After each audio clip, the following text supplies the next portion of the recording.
Welcome to the first edition of Naharjito Bukethwala, presented in association with Raisuni Foundation. ऐसा कहते हैं कि अपनी लैंग्वेज में अगर हम बात करें या अपनी लैंग्वेज को पढ़े तो हमारी बाकी लैंग्वेज के ऊपर भी कमांड आती है, भाषाओं के ऊपर कमांड आती है। अभी अंग्रेजी इतनी ज्यादा हम लोगों में घुस चुकी है कि हर इसमें हम अंग्रेजी यूज करते हैं। लेकिन आज हमारे साथ में है नवीन चौधरी जी, जिनकी हिंदी की नई पीढ़ी मतलब हिंदी के नए पीढ़ी के लिए ये एक चर्चित लेखक है। मार्केटिंग की दुनिया से लेखन में आए नवीन जी के उपन्यास जनता स्टोर एवं ढाई चाल पाठकों के बीच काफी लोकप्रिय रही है और बेस्ट सेलर की सूची में रह चुकी है। नवीन जी राजनीति और लोक व्यवहार पर पैनी नजर रखते हैं, जिसका प्रभाव उनकी लेखनी में नजर आता है। आप कई मीडिया संस्थानों के लिए व्यंग, मार्केटिंग एवं ट्रेंड्स पर लेख लिखते हैं। नवीन जी MBA मार्केटिंग है और इन्होंने कई प्रतिष्ठित संगठनों जैसे Aditya Birla group, Dainik Bhaskar, Dainik Jagran, Educom, Oxford university press के साथ ब्रांडिंग एवं मार्केटिंग विभाग में काम किया है। नवीन जी एक पब्लिक स्पीकर भी है और अब नौकरी छोड़कर अपने लेखन के शौक को पूरा कर रहे हैं। साथ ही public speaking, personality development, social media management, personal branding एवं कहानी उपन्यास लेखन पर वर्कशॉप भी करवाते हैं। नवीन जी अपने पॉडकास्ट चैनल नवीन का नुक्कड़ पर किस्से कहानी भी कहते हैं। ऐसी उनकी एक किस्सा, एक कहानी को हम उनके एजुकेशन और उनके मोटिवेशन वाले स्टाइल के तौर पे हम लेने वाले हैं, जो कि उनका हाथ रह चुका है, हथकंडा हम जो कहते हैं, मैनेजमेंट में उनका रह चुका है। और उसी मैनेजमेंट के कंसेप्ट को दिमाग में रख के नवीन जी का जो उपन्यास है, जो राजस्थान विद्यालय की छात्र राजनीति पर आधारित है, वो है जनता स्टोर। जनता स्टोर दोस्ती, प्रेम, धोखे की कहानी लगती है, लेकिन इसकी कहानी में हम team management, narrative building, diplomatic communication भी देख सकते हैं। ये उपन्यास 4 दोस्तों की कहानी है जो मजे मजे में छात्र राजनीति में घुसते हैं और फिर एक बड़े परिदृश्य का हिस्सा बनते हैं। हम अभी यूनिवर्सिटीज और ये सारी चीजों पे आजकल न्यूज चैनल, गूगल और सारे इस पे सुन ही रहे हैं, लेकिन जनता स्टोर दैनिक जागरण नीलसन की टॉप 10 बेस्ट सेलर सूची में लंबे समय तक रही है। आज हम इस सेशन में जो बात करने वाले हैं वो इसी जनता स्टोर उपन्यास के बारे में बात करेंगे, लेकिन इस जनता स्टोर की कहानी को हम मैनेजमेंट और बाकी सारी चीजों से जोड़ के बात करने वाले। तो मैं आपका समय ज्यादा ना लेते हुए मैं नवीन जी को यहाँ वेलकम करती हूँ। नवीन जी, आपका स्वागत करती हूँ नाहरजीतो बुकेथॉन का इन्विटेशन एक्सेप्ट करने के लिए। Thank you very much Mrinal. और मतलब जनता स्टोर मैंने पढ़ी है, मतलब it's been a long time now, 4 साल हो गए जनता स्टोर पढ़ी है। और वो पढ़ने के बाद में एक अपनी लैंग्वेज की चीज पढ़ने में जो मजा आती है, आप जो भाषा में बात कर रहे हैं और आप उस भाषा में जब पढ़ते हैं तो एक अलग मजा आपको आता है, एक अलग तरीके का फ्लेवर आपको फील होता है। आपने जनता स्टोर लिखने के बारे में कैसे सोचा?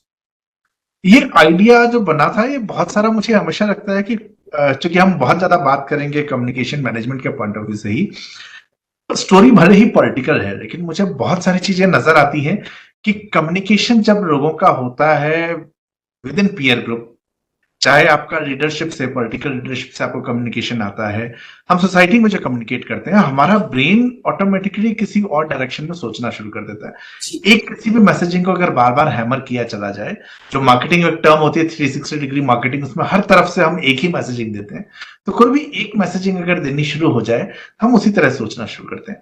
तो पॉलिटिक्स इज बैड, ये एक कॉमन मैसेजिंग है जो कि कहीं न कहीं कहानी में भी आता है, लेकिन हमेशा बुरा नहीं है। अगर उसको चेंज करने की कोशिश की जाए तो there are people who can change it.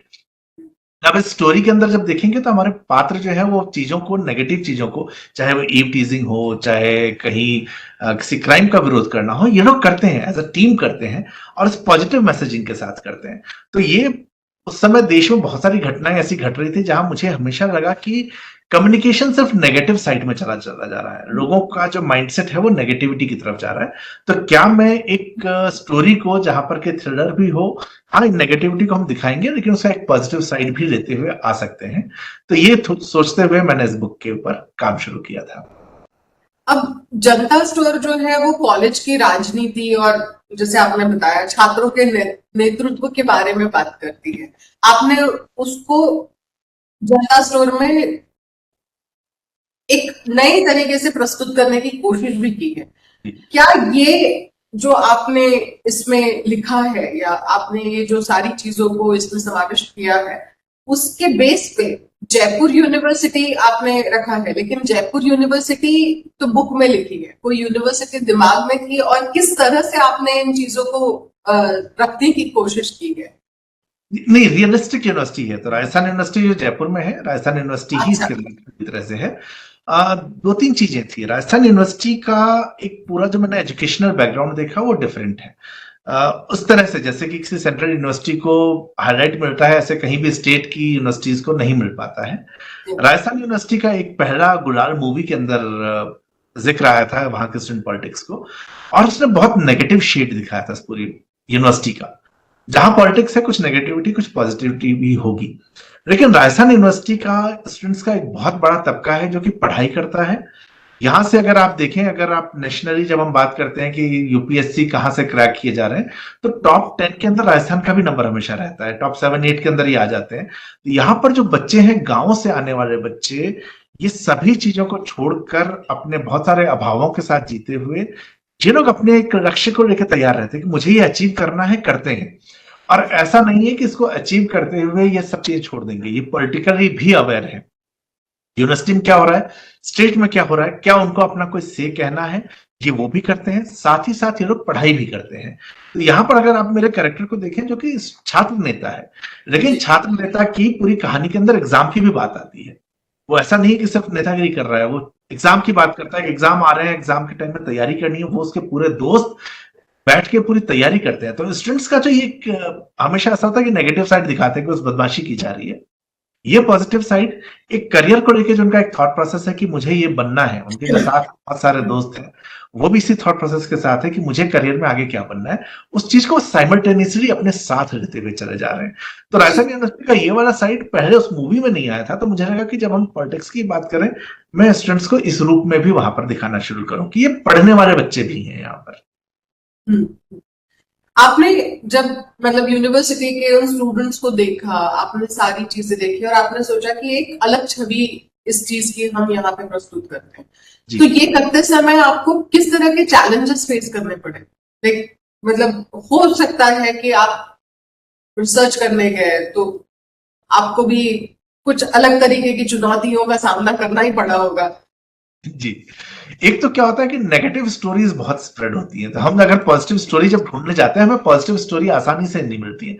Negative story आप यूनिवर्सिटी की 25 साल 50 साल पुरानी पूछ लीजिए, कोई ना कोई बता देगा और उस समय ये हुआ था। आप उससे पूछे लास्ट ईयर अच्छा क्या हुआ था, तो लोगों के पास स्टोरी नहीं होती। तो मेरे पास ये एक चैलेंज था। जो मेरा प्रोटैगनिस्ट है, चूंकि वो छात्र नेता बन रहा है लेकिन वो पढ़ने वाला विद्यार्थी भी रहना चाहिए, तो उसके कैरेक्टर को बैलेंस करना कि वो अपनी पढ़ाई को भी इग्नोर नहीं करता और जिस मिशन को लेके वो लगा हुआ है वो भी कहीं उसका कॉम्प्रोमाइज नहीं हो रहा। तो वो जो टाइम मैनेजमेंट उसका है कि जब मुझे पॉलिटिकल काम करना है पॉलिटिकल काम करना है, और जब मुझे पढ़ाई करनी है पढ़ाई करनी है, तो कैरेक्टर को स्टोरी के अंदर कहीं भी ये ना हो जाए बोरिंग सा कि कभी सो क्या दिखा रहा है। तो वो फाइन बैलेंसिंग ये पहला एक चैलेंज था। दूसरा, कई बार ये मानते हैं कि जो लोग हैं पढ़ने लिखने में, नौकरी में, हम लोग कई बार अन्याय का विरोध नहीं करते, हम शांत हो जाते हैं। हकीकत ये नहीं है। तो ये एक मैसेजिंग थी। यहाँ पर एक लड़की का कैरेक्टर है श्रुति का, वो जब अपने साथ एक दुर्व्यवहार होता है, उस दुर्व्यवहार के बाद पढ़ने वाली लड़की है, चुप नहीं बैठती है, वो जो है पूरा अपनी आवाज उठाती है। और उसका ये मानना है कि एक बार जो गलत हुआ, अगर मैंने एज अ सोसाइटी आवाज नहीं उठाई, सोसाइटी के एक मेंबर की तरह, तो ये आज मेरे साथ हुआ, कल किसी और के साथ होगा। वो अपनी आवाज को पूरी तरह से वहां पर उठाती है। तो उस कैरेक्टर को इतना स्ट्रांग बनाना, क्योंकि 90s का सेकंड पार्ट है ये, 95 से 2000 की कहानी है। ये टाइम ऐसा था, और स्पेशली राजस्थान के अंदर ऐसा टाइम था जहां पर कि राजस्थान यूनिवर्सिटी में मेन कैंपस को अगर हम छोड़ दें, यूनिवर्सिटी के कॉलेजेस में को एजुकेशन आज भी नहीं है, उस समय तो बिल्कुल भी नहीं था। और राजस्थान में विमेन एजुकेशन वैसे भी पीछे रही है। तो ऐसे टाइम में उस कैरेक्टर को इतना स्ट्रॉन्ग करके क्रिएट करना कि उसका किया हुआ कोई भी एक्शन ये न लगे कि जबरदस्ती घुसाया गया है, कि राइटर चाहता था ये मैसेजिंग देना तो जबरदस्ती घुस जाए। तो मुझे लगता है कि इंसिडेंट से भी ज्यादा मुझे कैरेक्टर्स को रियलिस्टिक बनाए रखना, उस टाइम से भी कनेक्ट हो जाए और ये कनेक्शन आज के टाइम में भी, आज भी कोई पढ़े ये न लगे कि कौन से जमाने की कहानी चल रही है। तो मेरे को सबसे ज्यादा चैलेंज इसी में आया कि कैरेक्टर्स को रियलिस्टिक रखते हुए और उनका जो फाइन बैलेंसिंग है दोनों चीजों में वो बनी रहे। हम देखते हैं कि हर चीज में किसी ना किसी चीज का प्रभाव होता है। अभी कैरेक्टर्स की बात कर रहे हैं तो थोड़ा सा ऑफ द ट्रैक सवाल पूछ रहे हो, नवीन चौधरी जी के राइटिंग पे भी किसी कैरेक्टर का प्रभाव है? अब मेरे को आसपास के सारे लोग बड़े इम्प्रेस करते हैं। समहाउ आप उसको कहिए कि ये ऊपर वाले की मेहरबानी भी है और कर्ज भी है कि मुझे बहुत बार बहुत से लोगों का नेक्स्ट मूव समझ में आना शुरू हो जाता है कि ये क्या करेंगे। तो ये पता होना कई बार नुकसान, एक नुकसान ये होता है कि कई बार मैं जबरदस्ती एज्यूम कर लेता हूँ कि ऐसा होने वाला है और वैसा नहीं होता, तो मेरा माइंडसेट उसके साथ चेंज होता है। तो ये जरूर है, लेकिन अपार्ट फ्रॉम दैट ये जो प्लस पॉइंट इसका ये है कि मेरे आसपास जितने भी लोग हैं उनका थॉट प्रोसेस क्या है, वो कैसे चीजों को सोचते हैं, किस तरीके से ये मूव करेंगे या किसी इंसिडेंट का इम्पैक्ट उनके ऊपर कैसे होता है। पर्सनैलिटीज को मैंने चेंज होते देखा। इसमें आप मेरे कॉर्पोरेट का भी मानिए कि बहुत बड़ा रोल रहा है। कॉर्पोरेट में भी मैंने काम करते हुए लोगों को देखा कि जिन्होंने मजबूर होते हुए भी विरोध किया है गलत चीज का, और जिन्होंने जो है सिर्फ छोटे फायदे के लिए कहीं ना कहीं कुछ किया। तो ये कैरेक्टर्स जितने भी मेरे को मिले ये सब मेरे आसपास के कैरेक्टर्स हैं। ये नहीं कह सकते कोई भी एक कैरेक्टर 100% किसी के ऊपर बेस्ड है। ये कई एक कैरेक्टर जो है 5, 7, 10 लोगों का मिक्सचर भी हो सकता है। तो मेरा कोई भी कैरेक्टर आप देखिए वो ग्रे शेड है, कोई भी पूरा व्हाइट नहीं है या पूरा ब्लैक नहीं है। तो मेरे किसी हर कैरेक्टर के अंदर थोड़ी सी शैतानी है और थोड़ी सी इंसानियत है। तो दोनों चीजें उनके ऊपर बराबर बराबर सी दिखती हैं। जो शेड ज्यादा हो गया वो आपके लिए विलन है, जो शेड कम हो गया वो उसके हिसाब से वो चल जाता है। करेक्ट। अभी शेड्स और इन सारी बातें जो चल रही है उसमें अभी के बच्चों के ऊपर अगर किसी चीज का बहुत ज्यादा प्रभाव अगर नजर आता है तो वो शेड्स ऑफ ओटीटी प्लेटफॉर्म और ये सारी चीजों का जरा ज्यादा प्रभाव है। तो जब और आजकल कोई बीटीएस करके एक कोरियन है, वो आजकल के स्कूल के बच्चों को बड़ा प्रभावित करता है। इनफैक्ट ओटीटी पे मैं कल परसों बात कर रहा था कि एक ओटीटी ने भी देखिए कम्युनिकेशन पॉइंट ऑफ व्यू से कितना लोगों के माइंडसेट को चेंज किया है। वहां पर कुछ एक पॉइंट्स के ऊपर बहुत ज्यादा हिट किया जाता है कि ये आपको स्टोरी में दिखाना ही है, जिसका प्लस पॉइंट ये है कि बहुत सारा जो स्टिग्मा था, टैबू था सोसाइटी का, उसके लिए ओपननेस थोड़ी सी आई है। ये प्लस पॉइंट है। नेगेटिव साइड ये है कि उन्होंने बहुत सारी नेगेटिव चीजों को जबरन जो है दिखाया। फॉर एग्जाम्पल एक क्रिमिनल है, मैं अभी हाल ही में कोई किसी की बुक पढ़ रहा था, वहां दिखा वो क्रिमिनल बचपन से क्रिमिनल है और उसका कोई चाइल्डहुड ट्रॉमा नहीं है, लेकिन जैसे ही वो ओटीटी में आएगा जबरन का एक ट्रॉमा दिखा के ऐसे क्रिमिनल के साथ सिंपैथी भी क्रिएट करने की कोशिश होती है। तो प्लस और माइनस दोनों है, डिपेंड करता है कि जो देखने वाला है वो कितना इसको एनालाइज करता है चीजों को और उसके बाद जाता है। तो इसलिए मुझे लगता है कि बुक्स को पढ़ना ज्यादा जरूरी है। आप मूवी देखिए, लेकिन बुक्स जितना आप पढ़ते हैं आपका थॉट प्रोसेस उतना ज्यादा बढ़ता है और आप डिफरेंट राइटर्स को पढ़ के आपको डिफरेंट थॉट प्रोसेस आते हैं।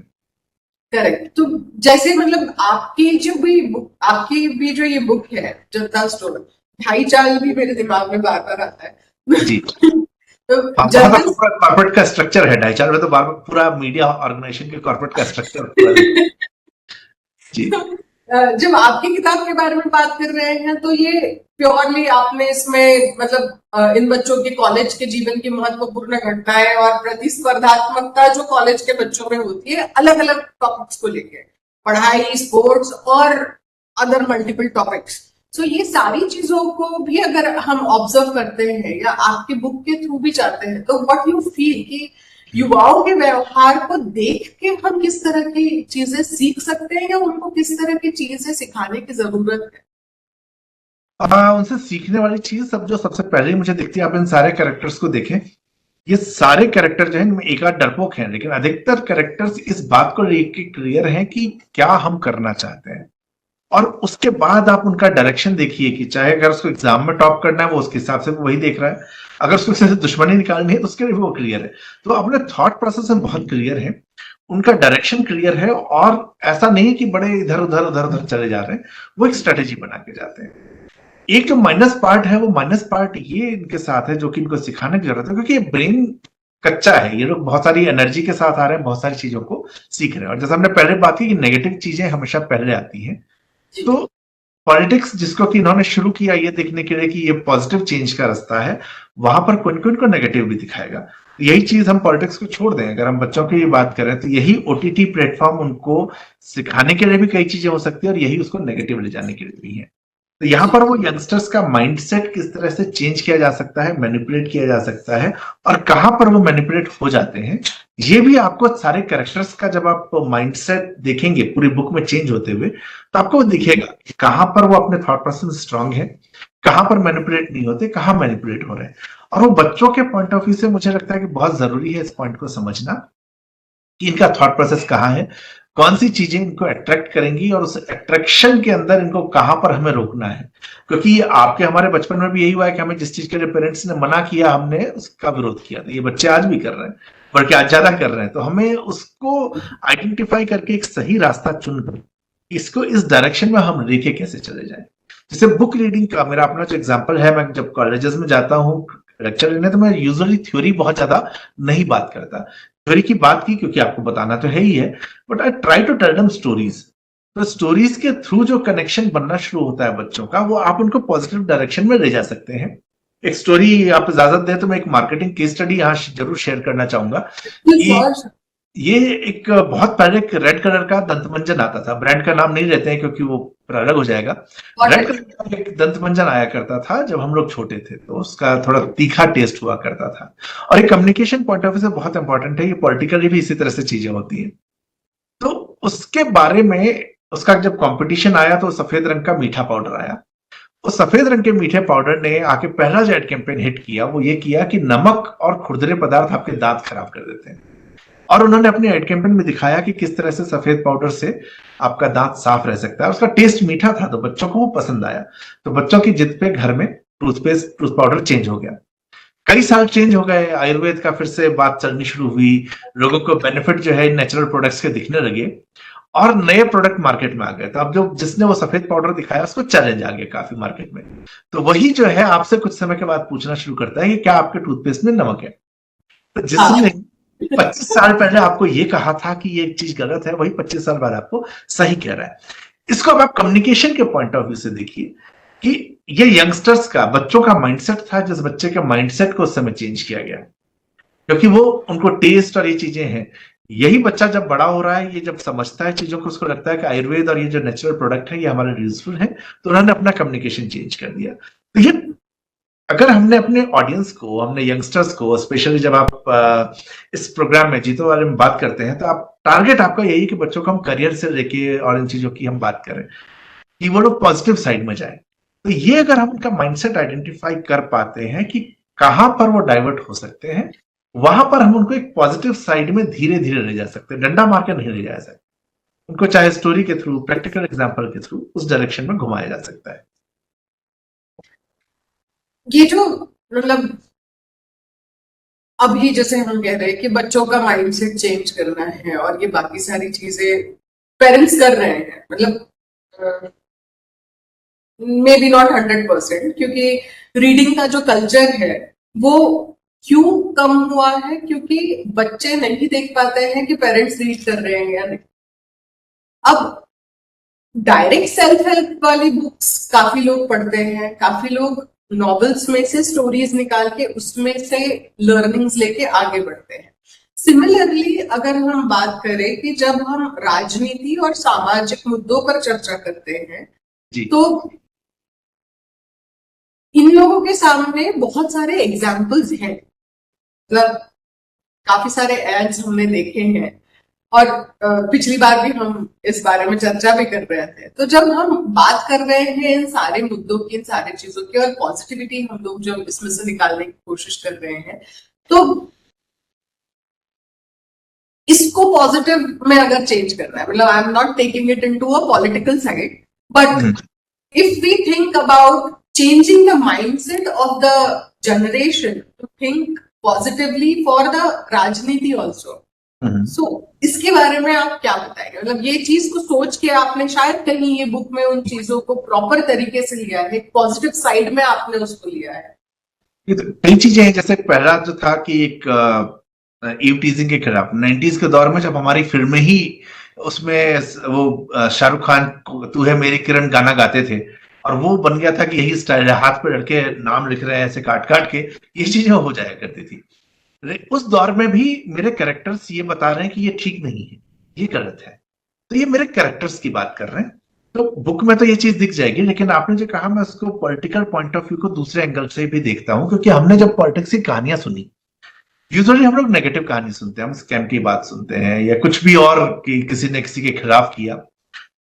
पर क्या इस देश में अभी तक हमारे पास पॉजिटिव स्टोरी नहीं है? हम अक्सर पॉजिटिव स्टोरी नहीं सुना पाते पॉलिटिकल। महात्मा गांधी, मुझे आज तक उनसे बड़ा कम्युनिकेटर दुनिया में नहीं दिखा। उस दौर में जब हमारे पास ये व्हाट्सएप वगैरह अब है, उस दौर में जब चिट्ठी पत्री भी पहुंचाना मुश्किल था, महात्मा गांधी एक मैसेजिंग देते हैं। महात्मा गांधी उस मैसेजिंग को एक जगह से देते हैं, पूरे देश में कोने कोने तक पहुंचता है। ये मैसेजिंग कैसे जा रही थी? क्योंकि वो जो महात्मा गांधी की पर्सनैलिटी की जो पॉजिटिविटी थी, उस पॉजिटिविटी एक होप था साथ में। महात्मा गांधी ने साथ ही साथ जो सोसाइटी के बहुत सारे टैबूज थे, जो थॉट प्रोसेस था, जो कास्ट के बेस पे डिवाइड था, तो हरिजन का नाम उन्होंने दिया, उन्होंने उनको जो है पूरी बराबरी की जगह दी। तो एक एग्जाम्पल देखिए, महात्मा गांधी ने उस चीज को सेट किया था। तो आप देखिए कि ये एग्जाम्पल हमारे पास पहले का है, क्या सिर्फ महात्मा गांधी का? उससे आगे बढ़ते जाइए तो यात्राओं की रिसेंट टाइम में बहुत सारी बात हुई। तो आप आजादी के बाद भी जितनी सरकारें बनी हैं, आप देखें कि जब भी बड़े मुद्दे उठे हैं, चाहे वो स्टेट लेवल पे हो चाहे नेशनल लेवल पे हो, कहीं ना कहीं किसी न किसी नेता ने एक मुद्दे को लेके यात्रा की है। उस यात्रा के अंदर बहुत सारे मैसेजेस आते हैं। साउथ में जगन रेड्डी ने भी किया था, चंद्रशेखर ने पुराने समय में, चंद्रशेखर की एक यात्रा थी जहां उन्होंने गांव गांव के लोगों का गरीबी के मुद्दे को उठाया था। और जब सरकार बनती है, तो चंद्रशेखर का जो वो एक्सपीरियंस है गांव में जाने का, लोगों से बात करने का, वो एक्सपीरियंस पॉलिसी मेकिंग के अंदर हमें नजर आता है। तो ये दो नाम मुझे एकदम से ध्यान आ गए। डजंट मीन कि ये दो ही हैं। आप जब सर्च करेंगे तो आपको ऐसे 2500 नाम मिलेंगे नेताओं के, जिन नेताओं ने गांव गांव घर घर घूम के लोगों के इश्यूज को आइडेंटिफाई किया और उसके बाद पॉलिसी मेकिंग को उन्होंने पूरी तरह से चेंज किया है। तो ये पॉजिटिव स्टोरीज हम नहीं बता रहे कि किस तरह से कनेक्टिविटी लोगों के साथ बनती है, किस तरह से पूरा कम्युनिकेशन पॉजिटिविटी की तरफ जाता है। एक सीएम जो है वो अपने स्टेट को पूरा आईटी हाईटेक स्टेट बना देता है, क्योंकि वो अपनी तरफ से जो उसका एफर्ट है, साथ ही साथ वो बताता है लोगों को कि किस तरह से आपको भी स्टेट के डेवलपमेंट में काम करना है। यूएस के अंदर हम सुनते हैं वी हैव टू मेक, मैं एग्जैक्ट लाइन भूल गया, but let's make America great again. तो ये कैंपेन पूरा चलता है। तो वो एक पूरा थॉट प्रोसेस के साथ कि सोसाइटी मिलके जो है कंट्री को या अपने सिटी को, जिस भी चीज को हमें आगे बढ़ाना है। इंदौर की हम बात करते हैं, इंदौर को आप देखिए कि रेगुलरली जो है सबसे ज्यादा साफ शहर में नंबर 1 आ रहा है। आप कभी भी इंदौर जाके देखिए, वहां पे पूरा कैंपेन जो है वो पॉलिटिकली ही चल रहा है कि ये सिटी सबकी है, सबकी जिम्मेदारी वहां साफ करना है। अगर आपने वहां से चलते हुए गाड़ी से कुछ फेंक दिया तो पीछे की गाड़ी वाला आके आपको टोक देगा। तो ये सोसाइटी खुद ही अवेयर हो रही है। तो हमारे पास ऐसे बहुत सारे पॉजिटिव स्टोरीज हैं। यूजुअली ह्यूमन माइंड जो है वो नेगेटिव साइड में चला जाता है, तो मैं वो चाहता हूँ कि हाँ, ये हम पॉजिटिव की यहाँ पर बात करें इसके अंदर। तो बुक में भी उन चीजों को कहीं ना कहीं कवर अप किया है कि नेगेटिविटी आई, लेकिन उसके बाद वापस उसको पॉजिटिव डायरेक्शन में लेके कैसे जाना है। कॉर्पोरेट में अक्सर ये बात होती है, प्रॉब्लम तो बता दिया, सॉल्यूशन क्या है, तो मैं उस सॉल्यूशन को वहां पर दिखाने की कोशिश करता हूँ। जैसे सॉल्यूशन की बात निकली है, तो अब हम लोग ग्रुप डिस्कशन बच्चों का प्लानिंग करते हैं। हम मैनेजमेंट या एमबीए के क्लासेस के दौरान या उनके कोर्स में ग्रुप डिस्कशन के इसमें बात करते हैं, जिसमें जो पहला बोलेगा वो आगे लीड करेगा, ऐसा वो एक कंसेप्ट है। सिमिलरली आपने इसमें आपके 2 कैरेक्टर्स को ये किया है, एक राजवेंद्र और मयूर। अब ये जो दोनों आपने उभारे हैं, तो इन किरदारों के माध्यम से और इन चरित्रों के माध्यम से हम क्या सीख सकते हैं? मतलब are they going ahead towards being a leader, not for the political thing but in their personal life also, because leadership is something is about the quality. मतलब आप ज्यादा बेटर तरीके से इस चीज को बता पाएंगे। मेरे ख्याल से तो मयूर ज्यादा पॉजिटिव साइड में गया, राघवेंद्र एक नेगेटिव उसमें चला गया, क्योंकि उसके पावर का, जब हमने बात की थी कि मैनिपुलेट होना, राघवेंद्र मैनिपुलेट हुआ। अदरवाइज आप देखें कि राघवेंद्र ने शुरुआत जब की थी वो पॉजिटिव साइड में था, मैनिपुलेट हो गया। लेकिन मयूर जो है पॉजिटिविटी की तरफ धीरे धीरे बढ़ता गया, एक लीडर बना। लेकिन इन दोनों के एग्जाम्पल को मैं चेंज करके आपके ग्रुप डिस्कशन के एग्जाम्पल पे ले आता हूँ। ग्रुप डिस्कशन में जब हम लोग भी एमबीए के एंट्रेंस के लिए गए थे तो पहला यही सिखाया गया था कि आप जब भी जाए तो आप वहां पर पहले, सबसे पहले आप बोलिए। और होता क्या था कि जब पहले मैं नहीं बोल पाया या कोई भी नहीं बोल पाया, हम घबरा जाते थे कि चांस गया हमारे हाथ से। पर पॉइंट ये कि चांस गया नहीं है कभी भी। आपके पास एक अपॉर्चुनिटी है कि अब आप सुन रहे हैं दूसरों को, try to find out right points, क्योंकि बहुत सी चीजें मिल गई हैं। अब आप उसके अंदर कौन से इंटरेस्टिंग पॉइंट्स को दे सकते हैं, और वो पढ़ने से ही आता है। उन पॉइंट्स को देखते हुए आप कैसे प्रेजेंट करेंगे। आप मयूर को देखें, मयूर राघवेंद्र के पीछे पीछे था, मयूर आगे नहीं था कभी भी। राघवेंद्र उसका नेता था, मयूर उसको भैया कहता है, जो वो करता है उसको अपना आइडियल मानता है। लेकिन जब वो देखता है कि नहीं, यहां पर राघवेंद्र गलत है, वो राघवेंद्र से अलग है। राघवेंद्र से जो उसने चीजों को सीखा, उन चीजों को उसने पॉजिटिव वे में चेंज किया। वो अपनी पॉलिटिक्स को एक दूसरे डायरेक्शन में लेके चला जाता है। तो मयूर जो है पीछे होके भी, वो पाइनियर वाला उसका नहीं था, लेकिन उसके बावजूद उसने अपना इम्पैक्ट अलग तरीके से खड़ा किया, और वो प्रोटैगनिस्ट बन के निकलता है, वो कहानी का हीरो बन के निकलता है। मुझे एक इंसिडेंट और मैं शेयर करना चाहूंगा कि मैं एयरफोर्स का ग्राउंड ड्यूटी ऑफिसर का इंटरव्यू देने गया हुआ था। तो उसका एक पूरा प्रोसेस होता है, तो आखिरी सेट में वो स्टोरी लिखवाते हैं, और स्टोरी लिखवाने के बाद ग्रुप डिस्कशन होता है।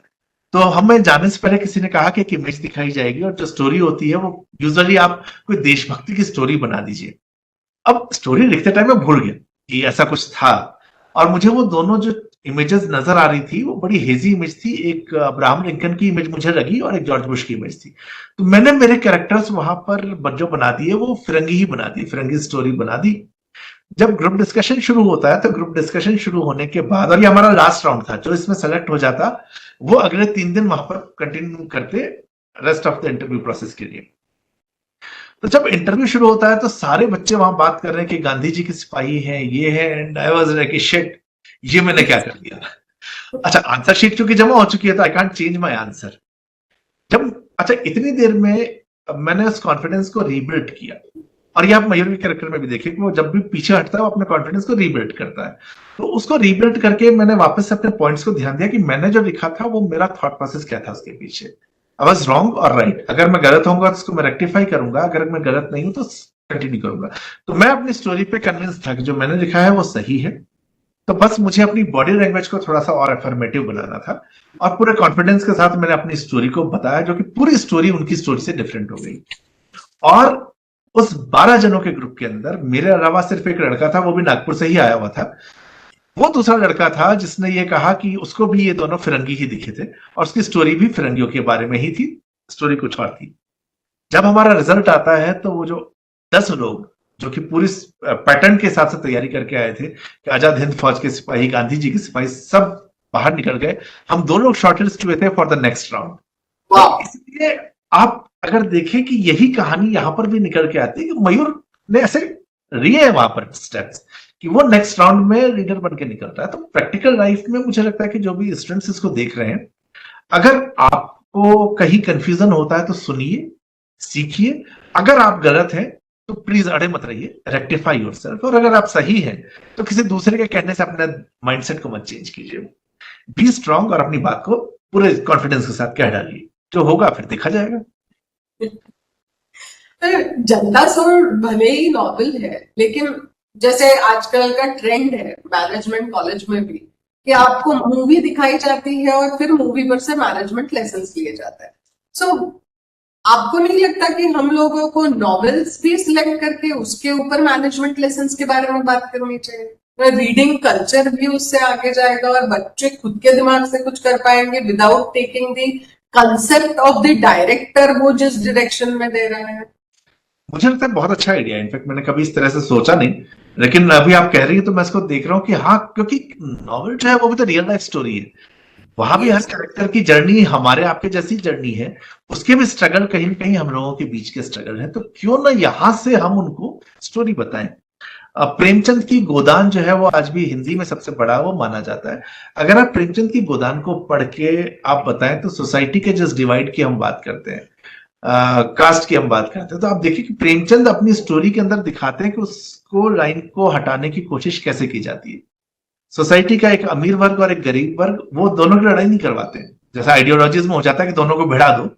प्रेमचंद भिड़ाते नहीं है, वो एक बड़ा अच्छा सा रास्ता निकालते हैं कि अपनी आवाज भी उठाई जाए और साथ ही साथ सोसाइटी में हार्मनी बनी रह जाए। तो क्या हम उसको वहां नहीं दिखा सकते? अगर मैनेजमेंट के बच्चे हैं, सोशियोलॉजी के बच्चे हैं, तब तो सोसाइटी पूरी दिखती है। मैनेजमेंट के बच्चों को क्या वहां पर पूरा फाइनेंशियल मैनेजमेंट से लेके और पीपल मैनेजमेंट उसके अंदर नहीं दिखाया जा सकता? बहुत सारी चीजें मुझे लगता है नॉवल के अंदर आ सकती है।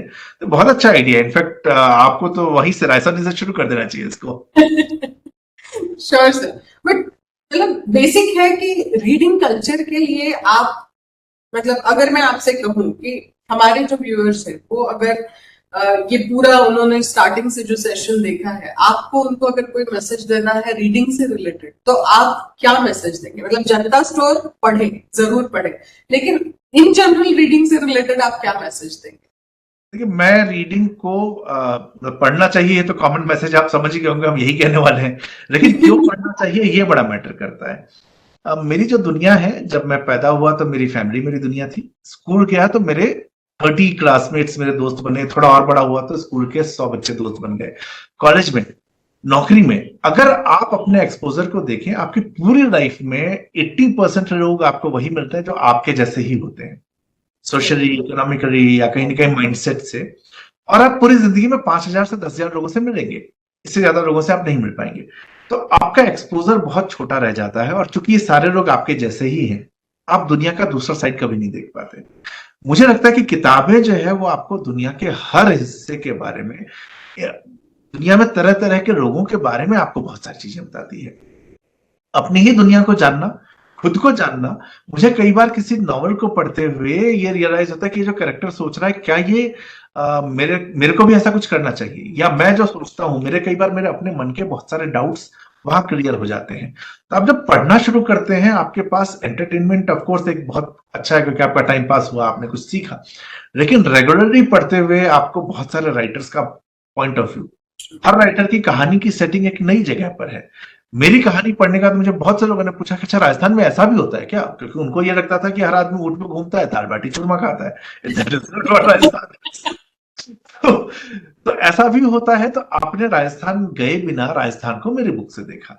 मैं यूएस नहीं गया, लेकिन न्यूयॉर्क के टाइम्स स्क्वायर को मैं पहचानता हूँ, क्योंकि मैं इसको कहीं ना कहीं से बुक के अंदर पढ़ता हूँ। मूवीज में भी हमने देखा, लेकिन बुक के अंदर भी हम डिस्क्रिप्शन पूरा उसका पढ़ते हैं। तो आपको हर कैरेक्टर का एक थॉट प्रोसेस आपको दिखना शुरू होता है। तो इसलिए मुझे लगता है कि बुक आपका जो एक्सपोजर है, उस एक्सपोजर को 10 टाइम्स ग्रो कर देती है।